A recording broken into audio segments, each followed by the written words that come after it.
اب ان کا سٹیٹس آج کے جو بائی برتھ قادیانی ہے، کیا وہ مرتد ہیں یا کافروں کی اولاد ہے؟ وہ تو پھر کافروں کی اولاد ہے. میں آپ کو سٹیپ بائی لے کے آ رہا ہوں. لہذا آج کے قادیانی کیا ہوئے؟ کافر. یہ تو ڈکلیئر ہوا، مرتد والی کیٹیگری سے تو باہر نکلا ہے. اب کافر ہیں تو کون سے کافر ہیں؟ کیا وہ اہل کتاب کافر ہیں یا بت پرست کافر ہیں؟ بت پرست تو نہیں ہے. اچھا، اب اہل کتاب پہ آ جائیں.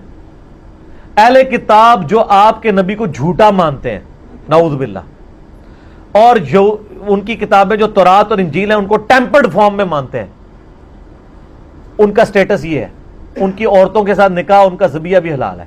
اب ذرا قادیانیوں کی طرف آ جائیں. قادیانی آپ کے نبی کو جھوٹا نہیں مانتے، وہ ان کو نبی مانتے ہیں. اس کے بعد انہوں نے ایک ڈھکوسلے پہ مبنی جھوٹی نبوت کلیم کر لی ہے.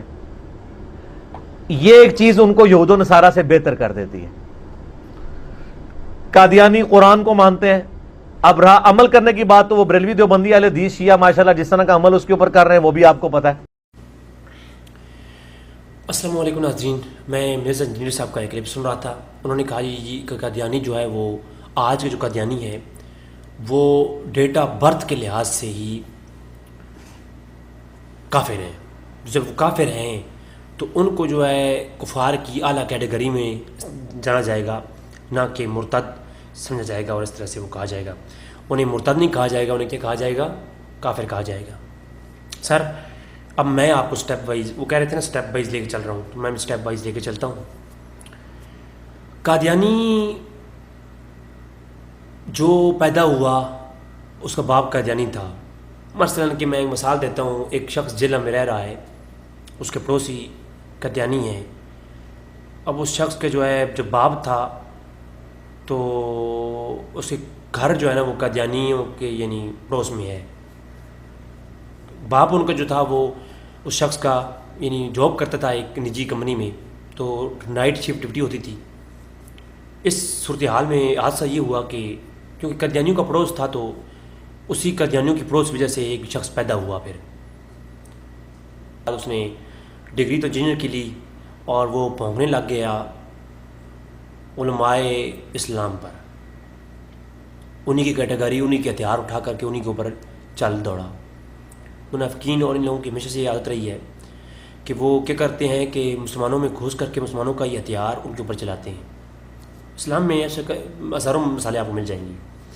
تو وہ اب بیان کر رہے ہیں کہ جناب ایک شخص جو قادیانیوں کے گھر میں پیدا ہوا تو وہ اب جب قادیانی کافر ہیں تو وہ کافر ہی پیدا ہوگا. جی کافر پیدا ہو گیا، ٹھیک ہے مان لیا سر. اب میں سٹیپ بائی لے کے چلوں گا. اب سٹیپ بائی لے کے چلتا ہوں. جب وہ کافر پیدا ہوا اور وہ مسلمانوں کے گھر پیدا نہیں ہوا، وہ کافروں کے گھر پیدا ہوا تو وہ کافر ہوا. اب جو اس نے کیا کیا، جب وہ بڑا ہوا اس نے کلمہ پڑھا کہ لا الہ الا اللہ محمد الرسول اللہ، کہ نہیں ہے کوئی معبود مگر اللہ، محمد رسول اللہ اللہ کے نبی رسول ہیں. بس اس کلمے کو پڑھ لیا تو وہ مسلمان ہو گیا. اس نے نماز کو مانا، اس نے قرآن کو مانا، اس نے چاہے وہ قرآن کو تسلیم جب کرتا ہے تو وہ مسلمان ہو گیا. جب وہ قرآن کو بھی مانتا ہے، قرآن کی تفسیریں لکھتا ہے، اور وہ قادیانی غلام قادیانی کو اللہ کا نبی مانتا ہے، ذلی مروزی جو بھی امتی نبی مانتا ہے، تو قادیانی کی کتابیں پڑھتا ہے اور قادیانی کی جو قرآن کے اوپر تفسیریں ہیں وہ بھی پڑھتا ہے، اور قرآن جو قادیانی کو ترجمہ ہے وہ پڑھتا ہے، یعنی قرآن کو بھی پڑھتا ہے. اس کا مطلب ہے قرآن کو مانتا ہے تو پڑھتا ہے، نماز بھی پڑھتا ہے، اذان بھی دیتا ہے. تو اس کا مطلب ہے وہ اسلام کے سارے کام کر رہا ہے. وہ خود کو مومن اور اسلام ہی ڈکلیئر کرتا ہے، مسلمان ہی.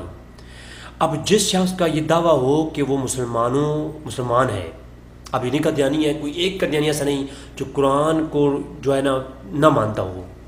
قرآن کو مانتے ہیں وہ ایک الگ بات ہے، قرآن کے اوپر پھر اعتراض کرتے ہیں تو قرآن کی غلط تویلات کرتے ہیں. قرآن کی تفسیریں انہوں نے لکھی ہیں، حدیث کو بھی کسی حد تک مانتے ہیں. تو اب وہ جو شخص کلمہ پڑھ رہا ہے، اللہ کے رسول صلی اللہ علیہ وسلم کو اللہ کے رسول مان رہا ہے، بقول مرزا کے وہ قرآن کو مان رہا ہے، بقول مرزا کے وہ اسلام نمازیں پڑھتے ہیں اور اذان دیتے ہیں. تو اس کا مطلب ہے وہ کام سارے مسلمانوں میں کر رہے ہیں. پیدا کسی گھر ہوئی ہے؟ قادیانیوں کے گھر ہوئی ہے. پیدا کافروں کے گھر ہوئی ہے، کام مسلمانوں میں کر رہے ہیں، خود کو کہتے ہیں مسلمان ہیں. مرتد اسی کہتے ہیں جو کام مسلمانوں والا کر رہا ہو، دکھاوے مسلمان ہو، دعوی اسلام رکھتا ہو، مگر وہ اسلام دعویٰ اسلام لانے کے بعد ایسے کام کا ارتکاب کرے جو مسلم ذریات دین میں سے ہوں، تو وہ کیا ہوتا ہے، وہ خود دعویٰ تو اسلام میں کر رہا ہوتا ہے حالانکہ وہ اسلام سے نکل چکا ہوتا ہے۔ اس طرح منافقین بھی ہیں اور اس طرح مرتد بھی ہیں۔ اب مرتد کیا کرتے ہیں؟ مرتد دو قسم کے ہوتے ہیں۔ ایک مرتد یہ ہے جو اسلام کے ذریات دین کا انکار کرے اور پھر بالکل اسلام کو پست پشت ڈال دے، کسی اور مذہب پہ چلا جائے، اور ایک وہ ہوتے ہیں جو اسلام کا نام تو لے مگر اسلام کا جو ہے نا نام بھی لے اور اسلام کے ذریات کا انکار بھی کر دے۔ مثلا کوئی ایسا شخص پیدا ہو جو کہے میں اللہ کے رسول کو اللہ کے نبی مانتا ہوں، میں جو ہے اللہ کو بھی توحید کا بھی قائل ہوں، میں نماز پڑھنے کا قائل ہوں، لیکن میں قرآن اور حدیث کو نہیں مانتا، قرآن کو بھی نہیں مانتا، تو وہ کون ہوا؟ وہ کافر ہوا۔ کون سا کافر ہوا؟ مرتد کافر ہوا، کیونکہ وہ ایمان تو لایا اللہ پر بھی، اللہ کے رسول پر بھی۔ جو اللہ اور اللہ کے رسول پر ایمان لا کر کے پھر کوئی ایسا عمل کرے تو وہ اس اعتبار سے مرتد ہو جاتا ہے۔ میں سٹیپ بھی بتا رہا ہوں نا۔ اب جو قدیانیوں گھر پیدا ہوا، اس نے اسلام کا نعرہ بھی نام لگایا، اس نے کلمہ بھی پڑھا، وہ اللہ کے رسول کو بھی مانتا ہے، وہ جناب والا قرآن کو بھی مانتا ہے وہ کافروں گھر پیدا ہوا، لیکن اتنا کچھ ماننے کے بعد نماز بھی پڑھتا ہے، اذان بھی دیتا ہے، قرآن تفسیر بھی پڑھتا ہے، قرآن کی تفسیر کرتا بھی ہے، اتنا کام وہ مسلمان اور خود کو مسلمان بھی کہتا ہے، اور پھر کہتا ہے کہ اللہ کے رسول کے بعد ایک اور نبی بھی ہے، تو وہ مرتد ہو گیا۔ اب اس کی مثال میں آپ کو بتاتا ہوں۔ مسلم کذاب، قادیانی بھی اس بات کا انکار نہیں کرتے کہ مسلم کذاب نے دعویٰ نبوت کیا تھا، قادیانی اس کا انکار نہیں کرتے، بلکہ مسلمے کو دجال تک لکھا ہے قادیانیوں نے، وہ ایک الگ بحث ہے، میری چھوڑ کے آ بھی چکی ہیں اس موضوع پر۔ تو مسلم کذاب جو تھا، جس نے یمامہ کے مقام پہ، جس کے لیے لشکر اللہ کے رسول نے خود تیار کیا تھا، پھر اللہ کے رسول دنیا سے پردہ فرما گئے، اور پھر ابوبکر صدیق نے اس لشکر کو یمامہ میں بھیجا تھا، اور یمامہ کے مقام پر خالد بن ولید کی کمانڈ میں وہ جنگ ہوئی تھی، بہت بڑی جنگ تھی، اور صحابہ کرام کہتے ہیں ہم نے بڑی بڑی جنگیں لڑی ہیں، پر ایسی جنگ ہم نے کبھی نہیں لڑی۔ وہ جنگ جو تھی مسلم کذاب کے مقابلے میں تھی۔ مسلم کذاب کون تھا؟ لا الہ الا اللہ کہتا تھا، اور محمد یعنی اللہ کے رسول کو اللہ کے رسول تسلیم بھی کرتا تھا، اللہ کے رسول کی نبوت کا انکار اس نے نہیں کیا تھا، کتابوں میں بات موجود ہے، اللہ کے رسول کے ہاتھ پہ بیعت کی تھی اس نے، بس اس نے خلف کیا کیا، اس نے کہا کہ اللہ کے رسول کے بعد میں بھی نبی ہوں، میں بھی۔ تو سر وہ قرآن حدیث سب سنتا تھا، پڑھتا تھا، اللہ کے رسول نے خود اسے گورنر بنا کے بھیجا تھا۔ تو مسلم کذاب جو تھا وہ کون تھا؟ وہ مسلمان تھا، خود کو مسلم، اور جب جنگ کرنے آیا تھا تو کیا وہ مرتد تھا؟ وہ اس جنگ کرنے آیا تھا تو وہ خود کو اعلان کرتا تھا کہ نعرہ تکبیر اللہ اکبر، ٹھیک ہے، وہ نعرہ تکبیر بلند کرتا تھا، تو اسلام کا نام لیتا تھا، اللہ کو مانتا تھا۔ اس کے بعد کیونکہ وہ اسلام لے آیا تھا نا، اسلام لانے کے بعد اس نے یہ صرف اتنا کیا کہ اس نے کہا کہ میں بھی نبی ہوں، تو وہ کیا ہو گیا؟ مرتد ہو گیا۔ جیسے کہ مرزا انجینئر مرتد ہے نا، اسی طرح وہ مرتد ہو گیا تھا۔ جیسے قادیانی مرتد ہیں، اسی طرح وہ بھی مرتد ہو گیا تھا۔ اب مرزا انجینئر کہتا ہے کہ اہل کتاب کافروں کے ساتھ تو نکاح بھی جائز ہے، کھانا بھی جائز ہے، ان کا ذبیحہ بھی حلال ہے۔ تو اعلیٰ حضرت امام احمد رضا نے لکھا ہے، دیوبندیوں نے لکھا ہے، بریلویوں نے لکھا ہے، سارے نے لکھا ہے، تو قادیانیوں کے ساتھ کھانا نکاح کیوں نہیں جائز؟ سر آپ کون روک رہا ہے؟ وہی تو میں پہلے عرض کر چکا ہوں کہ تو آپ تو پیداوار ہی ان کی ہیں، پڑوس میں جو رہتے ہیں آپ کے، جی آپ سے کون کہہ رہا ہے آپ کو بچہ ہو؟ آپ کیوں پریشان ہوتے ہو؟ ایسی یار مرزا تم بھی ویسی فکر کرتے رہتے ہو، تم سے کون کہہ رہا ہے؟ تمہارے نکاح بھی جائز ہیں، تم دو رشتے، کس نے روکا ہے تمہیں؟ تم دو رشتے کھاؤ بھی ان کے ساتھ، ان کے ذبیحے بھی کھاؤ، تم سے تو ہم نہیں، تمہارا تو یہ مسلمانوں کی بات ہو رہی ہے پاگل، تم پریشان ہو رہے ہو، ویسے ہی ٹینشن لے رہے ہو۔ مرتدین کس کا کھانا ان کا ذبیحہ حلال نہیں ہے، ان کے ساتھ نکاح جائز نہیں ہے، جو مرتد ہو جائے اسلام لانے کے بعد، وہ اسلام کا نام لیتا ہو چاہے نہ لیتا ہو، چاہے وہ مکمل پھر جائے، چاہے وہ ذریات دین کا انکار کرے، تو کیا اس کا وہ اسلام لانے کے بعد مرتد ہو چکا ہے۔ وہ کیا ہے؟ جس نے اسلام قبول کیا، اسلام کا نام لیا، خود کو مسلمان کہا، اس کے بعد وہ ذریات دین کا انکار کرے، وہ مرتد ہے، اور مرتد کا کھانا، اس کے ساتھ نکاح ذبیحہ مسلمانوں کے لیے حلال نہیں ہے، حرام ہے۔ اور جو باقی ہیں ان کے لیے لال ہے، ان کے لیے ٹینشن نہیں، جو ان کو دفاع کرتے ہیں ان کے لیے ٹینشن بالکل بھی نہیں ہے. اگر ایسی بات ہے تو کچھ قادیانیوں کے گروپ میں موجود ہوں.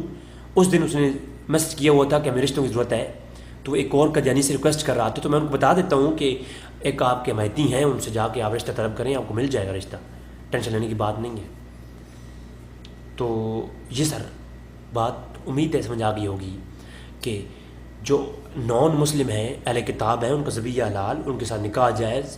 جائز ہونے کا مطلب یہ نہیں کہ انہی کے ساتھ کرو، جائز ہونے کا جواز موجود ہوتا ہے کہ اگر آپ کہیں ایسی جگہ ہیں جہاں ایسی عورت ہے جو کہ اہل کتاب میں سے ہے، آپ کے پاس کوئی مسلمان عورت اویلیبل نہیں اور آپ نکاح کرنا چاہتے ہیں، آپ کی خواہش ہے، تو آپ اس کے ساتھ کر سکتے ہیں. اسلام اجازت دیتا ہے، روکتا نہیں، منع نہیں ہے، حرام نہیں کہا، جواز کہا ہے. اب اس کا لازم واجب نہیں ہے کہ آپ غیر مسلم سے کرو.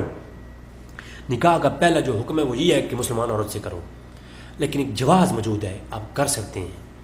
اگر وہ تو اہل کتاب کے ساتھ، مرتد کے ساتھ نہیں. مرتد کے ساتھ کھا پی نہیں سکتے. مرتد کا ذبیحہ حرام ہے.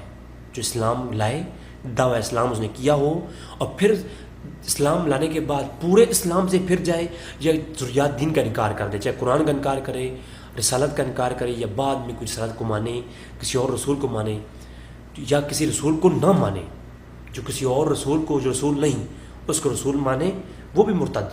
اور جو کوئی رسول ہے اور اسے رسول نہ مانے، اس اسلام رسول نبی ہیں، ان کو جو رسول نہ مانے وہ بھی مرتد. 1,24,000 میں سے جس ایک نبی کو، ایک رسول کو جو رسول یا نبی نہ مانے وہ بھی مرتد، اور جو بعد میں جو نبی نہیں ہے، غیر نبی ہے، اس کو جو نبی مانے، رسول مانے، وہ بھی مرتد. اب اتنا کافی ہے. وما علینا الا البلاغ المبین.